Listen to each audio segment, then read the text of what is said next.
Okay, hello. Thanks again for um, finding my channel, watching my videos. So, this is the third installment in a series of videos that I'm putting out there just to sort of describe the various cognitive functions and I guess what I think they are, the way that I would describe them and summarize them based off of information I've gotten along the way. I did put together a intro video that I'd invite you to watch if you haven't already. It sort of lays out some of the like why I'm doing this and some of the caveats and nuances, just so that I didn't have to do that for each video. So go ahead and watch that if you'd like. But otherwise, I'm going to dive into the third one, and that would be introverted feeling. So, introverted feeling, if you haven't already, you might want to watch the introverted thinking video, um, because I'm going to do a lot of comparison of introverted feeling versus introverted thinking, and it might not make sense if you haven't watched that one yet. Uh, but you could watch this one and you'll probably be okay. So, introverted feeling is your or the person doing the introverted feeling assigning some sort of value to a thing, a concept, some sort of entity, a location, a thing, a person, anything that could be represented in the brain is going to have some sort of what they call valence to it. Is it seen or believed to be positive or negative? Does it have some sort of benefit to it? Or does it, or is it threatening? And it's got some sort of harm associated with it. And you should sort of think of it on a spectrum, right? And the actual brain system that does this, and I'll probably do some other videos on what the different brain systems are, but this is a brain system that works in a very analog kind of way, right? Where things are on a spectrum. You might on one end of the spectrum is it's highly beneficial, highly positive. I love it. I love it. I love it. Into the spectrum, and then on the other end of the spectrum can be very harmful, very dangerous. I hate it. I hate it. I hate it. And that's going to have a negative balance to it. So, and then pretty much everything that you encounter, every person you encounter, every place you encounter is going to be somewhere on that spectrum, right? And very few things are going to be all the way on one end or the other, right? So, so what's the point of this? So, the point of FI, again, if you think of it in evolutionary terms, um, you sort of develop these two systems in parallel. You developed your logic-based system, which I would argue is TI, and this value-based system, FI. And the value-based system probably came along a lot earlier in evolution than the TI did, right? I mean, you see value-based systems in very, very primitive forms of animals. They either like things or don't like things. They're either attracted to them or repelled by them. Very, very simple concept through evolution, but obviously, at the as you scale that up and think of it in cognitive functions in humans, it gets much more complicated, much more sophisticated than like your average reptilian brain, right? So what's going on? So evolutionarily speaking, you can imagine you're a hunter-gatherer, you're walking along in the forest and you see something red, right? You're going to have a part of the brain that says, well, all things being equal, red usually is good. It's, probably some sort of fruit, some sort of food source that, is going to provide you a benefit. And so you're going to assign a positive value to it. And but it it doesn't necessarily mean all red things are good. There might be poisonous berries or something that are red, and so so even though you have this fi function that is assigning positive, a general positive value to it, it might not be pegged all the way up at the total end of the spectrum, because something in your brain knows that maybe not all red things are good. And again, that's kind of why the parallel TI system was developed, because that's more logic based symbol manipulation. And it can categorize things as, some red things are good, but not all red things are good, right? And so it can build up that conditional knowledge base about the world, where your FI is just sort of like, what's the general vibe here that I'm getting from this thing or this person or this place. So then when you have, FI in humans, it's obviously a lot more sophisticated. Then you start getting into things like ethics and morals, and, something where it actually sounds very logical, right? So if you listen to some of the top moral philosophers or people talking about, just sort of moral or political or maybe even religious topics, it sounds very formalistic, it sounds very logical, but then if you sort of unpack it, you realize, okay, well, they're really just sort of, talking about opinions, and it's sort of a cost benefit analysis where people, or society at large is, there's a sort of a net benefit to society if you act this way versus that way. And so they're still thinking about it,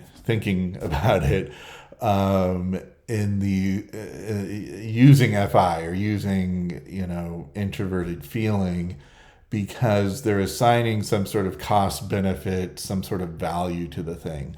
When you're using TI and you're just using just straight up logic, where all poodles are dogs but not all dogs are poodles, Chester is a poodle, therefore Chester is a dog. There's really no value to that. It's, it can live in a, emotionless computer code that can just spit out, you put in the right conditions, and propositions, and it'll spit out a logical, valid conclusion, right? But it doesn't really tie any value to it. I mean, poodles and dogs could just as easily be replaced with, all sparrows or birds, right? It's just interchangeably symbolic logic, right? FI, on the other hand, is, assigning values. What's the cost benefit? What's the net benefit here, either to me or maybe to society? And it's a very it's dealing with the oughts of the world, what ought to be or what should be, as opposed to what could be, that kind of stuff. So a lot of times you'll hear FI described as as it's the person's authenticity, right? What do they see as authentic? And I think that's part of it.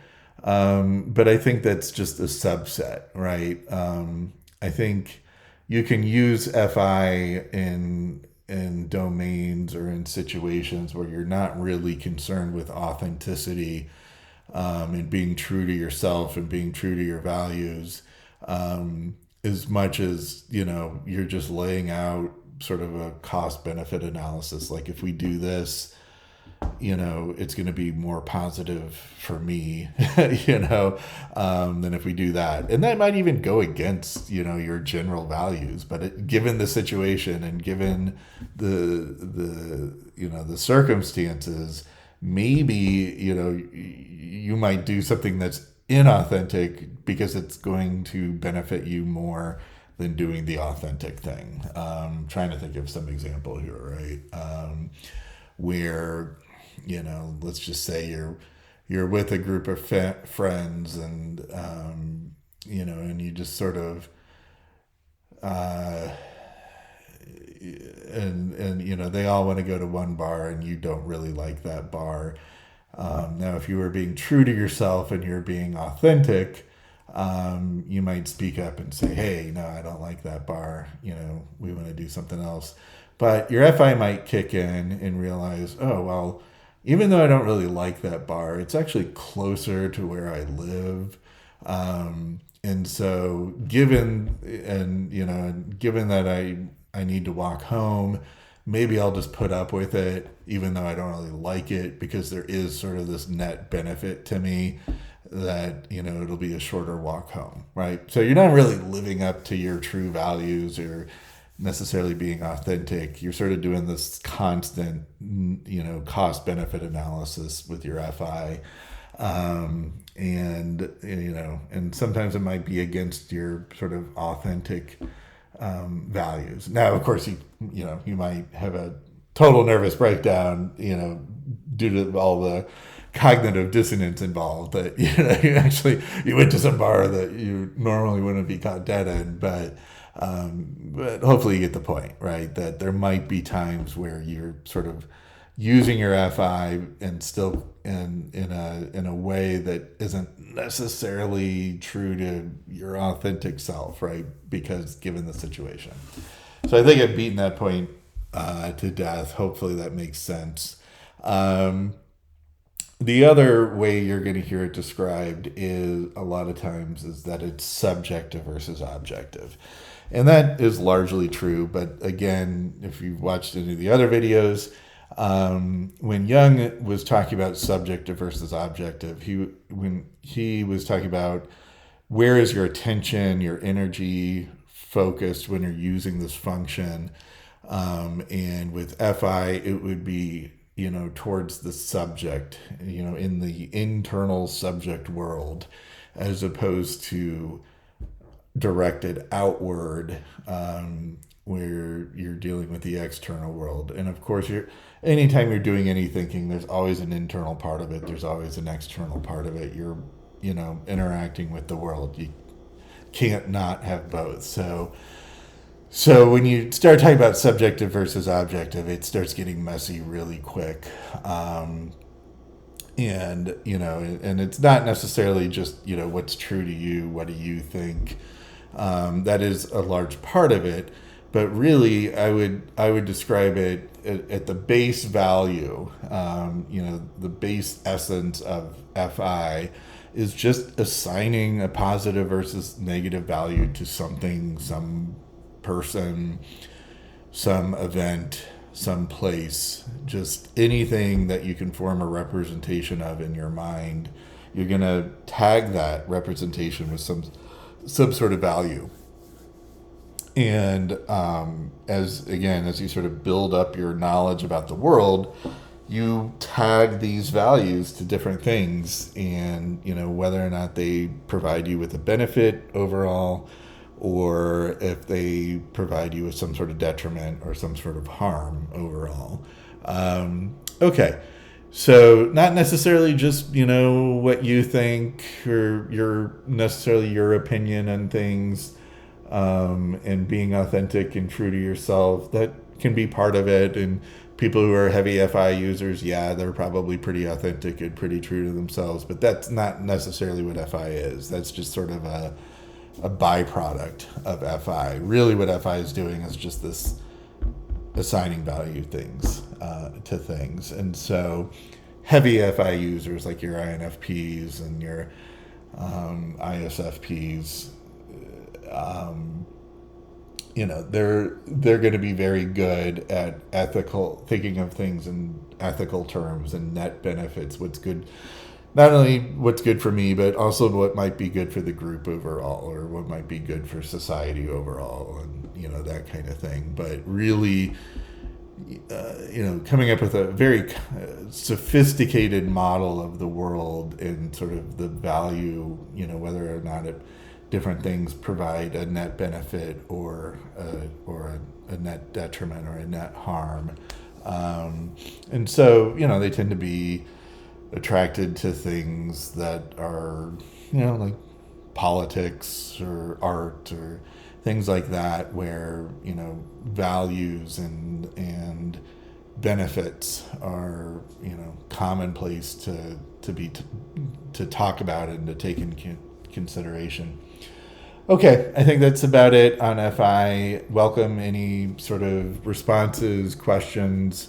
Hopefully that made some sense. And I'll see you on the next one.